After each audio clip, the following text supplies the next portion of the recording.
Assalamualaikum warahmatullahi wabarakatuh.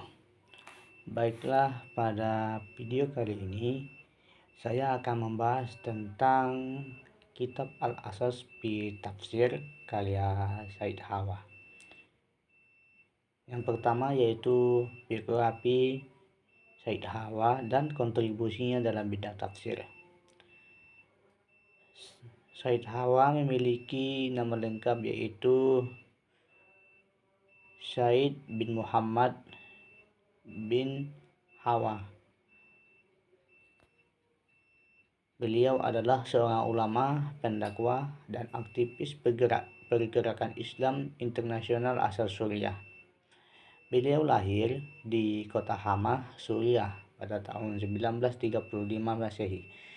Sejak muda, ia aktif dalam gerakan Ikhwanul Muslimin yang kemudian sangat memengaruhi pemikiran dan perjuangannya.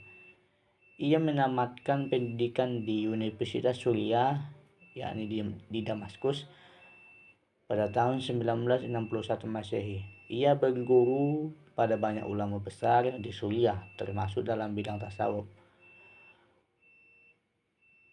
Ia dikenal peran dan kontribusinya dalam bidang tafsir. Ia dikenal sebagai pemimpin dan aktivis terkemuka Ikhwanul Muslimin, baik di tingkat nasional maupun internasional. Aktivitas dakwah dan politiknya sangat intens, bahkan pernah memimpin demonstrasi menentang Undang-Undang Suriah pada tahun 1973. Kontribusi utamanya adalah dalam bidang dakwah, gerakan Islam, tasawuf, dan tafsir Al-Quran. Karya-karyanya banyak diterjemahkan dan diminati oleh generasi muda Islam. Salah satu karyanya yang monumental adalah kitab tafsir Al-Asas fi Tafsir. Beliau meninggal dunia pada tahun 1989 di Amman, Yordania. Kontribusi dalam bidang tafsir. Kontribusi Said Hawa dalam bidang tafsir diwujudkan melalui penulisan karyanya, yakni kitab Al-Asas fi Tafsir. Kontribusinya ini mencakup yang pertama pendekatan integratif. Maksudnya di sini yakni mengintegrasikan aspek akidah atau usuluddin, syariat yaitu fikih, dan pembinaan spiritual atau bisa disebut juga sebagai tasawuf dalam penafsiran. Yang kedua, teori kesatuan Al-Quran atau wahdah Al-Quraniyah. Maksudnya di sini yakni ia berusaha menafsirkan Al-Quran dengan menekankan keterkaitan dan kesatuan tema antar ayat dan antar surah. Dan yang ketiga yaitu tafsir dakwah dan gerakan.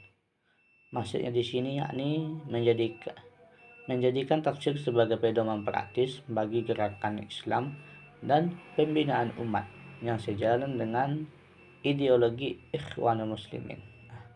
Yang kedua yaitu latar belakang historis penyusunan kitab Al-Asas fi Tafsir.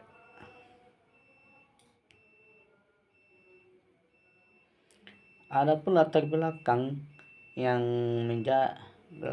historis penyusunan kitab ini yakni yang pertama, Said Hawa mulai menulis kitab ini saat ia menjalani masa tahanan politik di penjara yakni di Suriah selama kurang lebih 5 tahun, sekitar pada tahun 1973 sampai 1978 Masehi.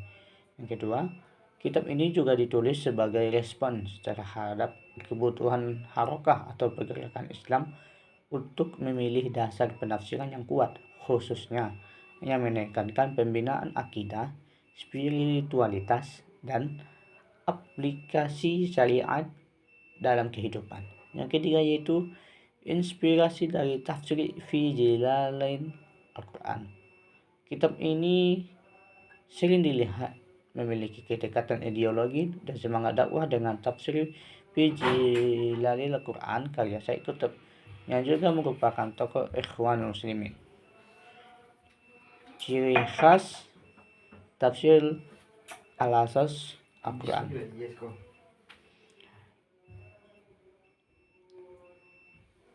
Konsep kesatuan Al-Quran adalah yang pertama, konsep Al-Quran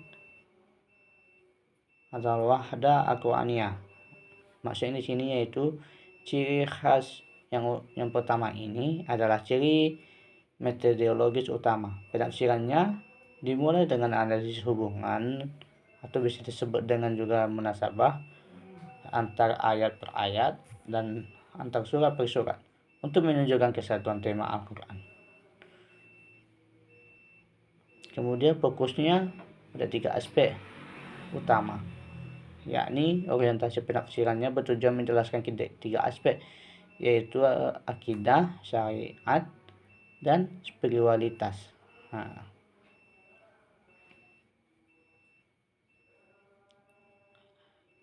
Yang pertama yaitu akidah, maksudnya di sini dituliskan dengan dasar-dasar keimanan, sedangkan yang ke syariat dituliskan dengan hukum-hukum praktis, sedangkan yang ketiga dari spiritual dan perilaku atau maksudnya disebut dengan tasawuf ditulis sebagai pembinaan dakwah dan etika.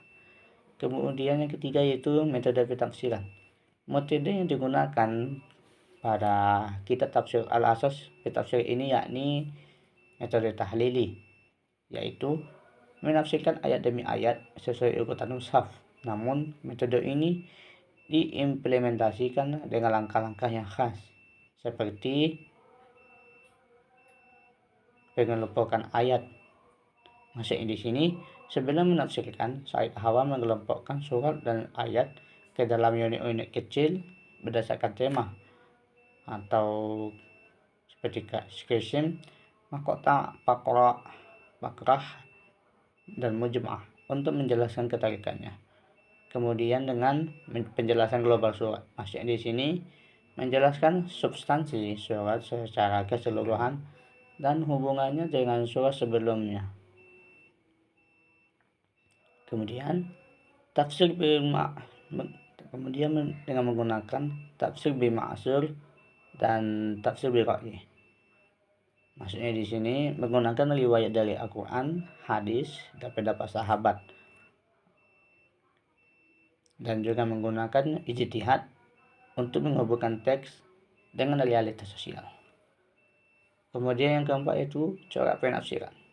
Corak penafsiran kitab Al-Asas fi Tafsir memiliki corak penafsiran yang multidimensi atau umum, tetapi dengan dominasi yang jelas. Seperti yang pertama yaitu corak adabi wa ijtimai. Maksudnya di sini yaitu penafsiran ini tidak hanya fokus pada tata bahasa, tetapi juga menghubungkan ayat-ayat dengan realitas kehidupan sosial dan masalah-masalah kontemporer umat. Yang kedua yaitu corak sufi atau corak isyari. Maksudnya di sini yaitu corak ini sangat menonjol, terutama dalam penekanan pada aspek penyucian jiwa atau bisa disebut dengan tazkiyatun nafs, etika atau sulukiyah, dan kesempurnaan batin. Ia banyak dipengaruhi oleh pemikiran Imam Al-Ghazali. Intinya, corak penafsiran kitab Al-Asas fi Tafsir adalah gabungan antara tasawuf spiritual dengan pondasi metodologis yang kuat pada ilmu munasabah. Mungkin itu saja yang bisa saya sampaikan pada video kali ini mengenai kitab Al-Asas fi Tafsir karya Said Hawa. Sekian dan terima kasih. Assalamualaikum warahmatullahi wabarakatuh.